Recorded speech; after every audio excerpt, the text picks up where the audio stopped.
हिंदी के महान व्यंग्यकार हरिशंकर प्रसाद जी द्वारा लिखित व्यंग्य रचना डिकन्स के दिलचस्प पात्र में आप सभी का बहुत बहुत स्वागत है। तो आइए सुनते हैं डिकन्स के दिलचस्प पात्र। चार्ल्स डिकन्स ने कुछ ऐसे दिलचस्प चरित्रों का निर्माण किया है कि वे मानस में स्थायी स्थान बना लेते हैं। कुछ तो कहावत के रूप में प्रयुक्त होने लगे, जैसे फक्कड़ मिस्टर मिकाबर, कल की चिंता न करने वाले जीविका विहीन फक्कड़ आदमी को लोग मिस्टर मिकाबर कह देते हैं। चार्ल्स डिकन्स का उपन्यास डेविड कॉपरफील्ड श्रेष्ठतम उपन्यासों में माना जाता है। बड़ी सरल कथा है। किसान के बेटे डेविड की, परिवार का नाम कॉपरफील्ड है। किसान बेटे को एक गाड़ी में पढ़ने कुछ दूर भेजता है। गाड़ी वाला बार्किंस दिलचस्प आदमी है। डेविड के घर काम करने वाली पैगटी से वह प्यार करता था, पर वह इतना शर्मीला है कि प्रेम प्रकट नहीं कर सका। वह डेविड की मदद लेता है। डेविड जब छुट्टियों में घर आता है तब वह उससे कहता है कि पैगटी से कह देना बार्किंस इज बिलिंग, यानी पैगटी से कह देना कि बार्किंस राजी है। यह प्रेम प्रस्ताव है। एक दिन बार्किंस झेंपता झेंपता पैगटी के घर उपहार लेकर जाता है, एक रुमाल में 2 संतरे। वह वहाँ बैठता है, पर उपहार देने का साहस उसमें नहीं है। वह रुमाल वहीं छोड़ाता है, मान लेता है कि वह समझ जाएगी। ये बार्किंस इतने कहावत सरीखे हो गए कि एक आदमी कहता है फिल्म चलोगे, तो दूसरा मंजूरी जताता है। बार्किंग इज बिलिंग यह बोलचाल में पढ़े लिखे लोगों में होता है। डेविड ग्राम स्कूल में पढ़ता था। ये प्राइवेट स्कूल क्रूरता के अड्डे थे, पढ़ाना कम मारना अधिक। डेविड घबरा गया। बड़े लड़के छोटों को तंग करते। डेविड स्कूल छोड़कर भागा। उसकी एक सन की चाची थी। डेविड के जन्म के समय वह आई थी, पर यह जानकर कि लड़का हुआ है नाराज होकर लौट गई। वह लड़की चाहती थी। वह एक गांव में खेती करती थी। उसका एकमात्र मित्र था मिस्टर डिक। डेविड फाटक पर पहुंचा तो पहले तो उसकी चाची ने डांट कर भगा दिया। यहाँ से भाग तू क्यों आया है? डेविड ने अपनी दुख भरी कहानी सुनाई तो सन की बुढ़िया ने उसे भीतर आ जाने दिया। तभी मिस्टर डिक आ गए। बुढ़िया ने पूछा, मिस्टर डिक, डेविड के लिए क्या किया जाए? मिस्टर डिक बोला, डेविड के लिए नए कपड़े बनवाए जाएंगे। बुढ़िया बोली, मिस्टर डिक, फिर क्या किया जाएगा? फिर मिस्टर डिक ने कहा, डेविड को स्कूल में भर्ती कराया जाएगा। डेविड पास में ही एक स्कूल में पढ़ने जाता था। आगे चलकर फिर असाधारण पात्र आता है। जो खलनायक है यूरिया हीप, लंबा, झुके कंधे, कुरूप चेहरा, शैतान भरी आंखें। यूरिया हीप बड़ा षड्यंत्रकारी है। वह हर तरह की कुटिलताएं करता। वह स्कूल और हेडमास्टर की लड़की पर अधिकार चाहता है। वह सफल नहीं होता है। बार्किंस चाची सन की, यूरिया हीप इन सबसे विचित्र है मिस्टर मिकाबर। वह अद्भुत व्यक्ति है।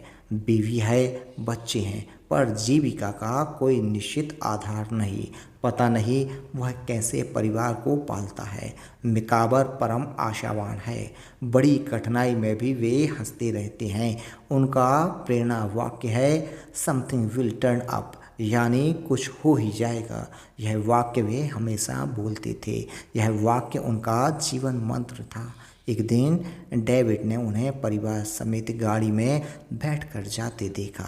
डेविड ने पूछा, मिस्टर मिकाबर, आप कहाँ जा रहे हैं?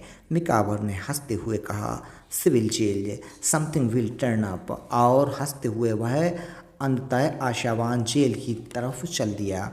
किसी से पैसा उधार लिए होंगे और पटाए नहीं होंगे। नतीजे में सिविल जेल हो गई। ये सब पात्र डेविड कॉपरफील्ड उपन्यास के हैं। डिकन्स ने बहुत लिखा है। उपन्यास टेल ऑफ टू सीरीज यह बनावटी है। 2 आदमियों की सूरत की समानता को कथा का आधार बनाया गया है। जैसे ऑस्कर वाइल्ड ने एक आदमी और गुण अर्नेस्ट को लेकर नाटक लिखा है। इस उपन्यास में फ्रांसीसी क्रांति के नेता हैं। इसमें डिकन्स ने एक विशिष्ट पात्र निर्मित किया है, मैडम द फॉर्ग। यह स्त्री कॉफ़ी हाउस के काउंटर पर बैठी बैठी बुनाई करती रहती है, पर वास्तव में वह क्रांति की नेता है जो चारों तरफ देखती है, सुनती है और क्रांतिकारियों को खबर भेजती है। उपन्यास में क्रांति का सबसे बड़ा और सबसे क्रूर नेता रॉबेस्पियर भी है। स्टालिन ने जमाने की शक्ति के बारे में बहुत प्रकाशित हो चुका लेखकों को स्वाधीनता नहीं थी। एक युवा कवि युवे तोशेको था, वह क्रुश्चेव के ज़माने में भी था। उसने अपने संस्मरणों की किताब लिखी है। मैं किताब लिखकर संपादक को भेजता था, वह छापकर आती तो मैं देखता कि अंत में एक पद जोड़ दिया है। वह मैंने नहीं लिखा था। मैं संपादक से पूछा कि यह पद मैंने नहीं लिखा था, यह कैसे जोड़ दिया गया है। संपादक कहता, यह मैंने जोड़ा है, यदि नहीं जोड़ता तो तुम भी जेल में होते और मैं भी। उसी ने लिखा है। मैं प्रकाशक की दुकान पर रॉयल्टी लेने गया। उसने बहुत रूबल दिए। मेरी मुट्ठी नोटों से भरी थी। तभी एक युवक और युवती वहां आए। युवक ने प्रकाशक से कहा, मेरी प्रेमिका की माँ की मृत्यु हो गई है, कोई ऐसी पुस्तक दो जिसे पढ़कर उसे राहत मिले। प्रकाशक ने मेरी पुस्तक उठाकर उसे दे दी। उसने नाम देखा और वापस करते हुए कहा, अरे इस कवि में क्या धरा है, बेकार है। मेरा मुट्ठी में रॉयल्टी के ढेर सारे नोट थे, पर उस युवक की बात सुनकर लगा कि वे कांटे हैं। मेरी कविता में कुछ नहीं धरा है, मेरी कविता किसी को राहत नहीं दे सकती। फिर क्या लाभ ऐसी कविता लिखने से। मैं रात भर बोलकर नदी के किनारे घूमता रहा और सारे रूबल्स नदी में फेंक दिए। स्टालिन के बाद जब क्रुश्चेव सत्ता में आया और उदारता लाया, तब युवे तोशके ने कविता फिर लिखना शुरू कर दिया। वह तरुण था और एक तरुण युवा पीढ़ी कवियों की पैदा हुई। गोर्बाचोव ने भी आरंभ में कहा था कि यदि क्रुश्चेव को सुधार करने दिया जाए तो आज वह विस्फोटक नहीं होता। कहा जाता है कि रूस में अफसरशाही बहुत सख्त थी। मैंने क्रुश्चेव के ज़माने में इस पर एक छोटा उपन्यास पढ़ा।